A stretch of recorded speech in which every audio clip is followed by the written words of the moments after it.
Well, Orkan, Europe clearly important, as we heard there, for China to navigate their way through this economic storm. The US also important, Russia too. What role for Central Asia, though?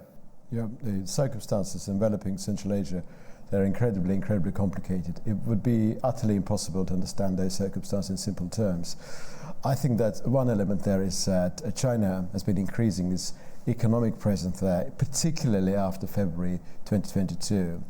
And for China, it's very important to, if in terms of economics, of course, replace Russia there, because what we noticed that in terms of trade turnover between 5 Central Asian countries and Russia, that figure back in 2022 was about 42 billion. The corresponding figure when it comes to China, Central Asia trade turnover was back then 70 billion US dollars, and now 2024 figure is 90 billion US dollars. So you see this economic presence incrementally increasing, and that will continue.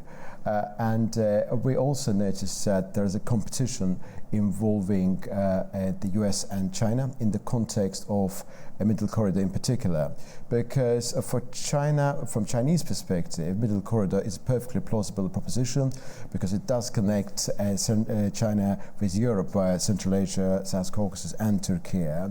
American perspective is slightly delicate here. For Americans, connecting Central Asia with Europe is very important, but for them it's very vital that this route does not go through Russia or Iran, but they do not want China to benefit from middle corridor. So this element should be understood. From the perspective of Central Asian countries, I don't think their choice there is between choosing between Russia and China. For them, it's all about their own consolidation. And we have noticed this, the format called Central Asia Plus. It's about Central Asian countries together negotiating their cooperation models with other big powers, including China and US. And in a sense, this is also very conducive to the interests of Azerbaijan and the wider South Caucasus region, because they will be able to have leverage when they negotiate with bigger powers. So the circumstances there are incredibly complicated. And today I had a chance to speak to Faris Ismailzadeh MP on those issues, and it'd be nice to listen to him as well. Definitely the Chinese participation in economic projects of Central Asia is increasing. Day by day we can see more trade turnover between Central Asian countries and China, and there's more involvement of China in energy projects. And lately this East-West transport corridor is also becoming a vital project for the region, and Chinese involvement in these, Chinese contributions to the infrastructure development, to the railway projects, the road projects, they're definitely increasing Chinese influence in the region. Now, certainly, US is very worried about this growing Chinese influence in the region, and the so-called One Belt, One Road project is definitely of concern for US policymakers.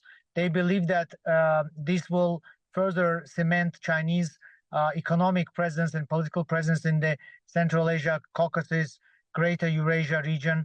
And I believe that Trump administration will do maximum possible to limit the Chinese involvement in the region and somehow to prevent further development of East-West One Belt, One Road project. Generally, Central Asia region is regarded as Russia's backyard, and Russia is, definitely keeping its influence in the region. But we have seen in the past decades growing economic presence of China. So far, I think Russia has been tolerating this, especially considering that this is just economic influence, not so much political influence or, let's say, interference into the domestic political affairs of these countries. I think that currently Russia and China, they need each other, especially in regards to war in Ukraine. So I think that Russians will tolerate Chinese projects in the region. In the future, I think that Russia will simply not be able to present much competition to Chinese economic influence because of the size of the countries and the amount of investments. So I think that they will find a way to coexist in the region and try to make sure that both of them are cooperating against the Western influence.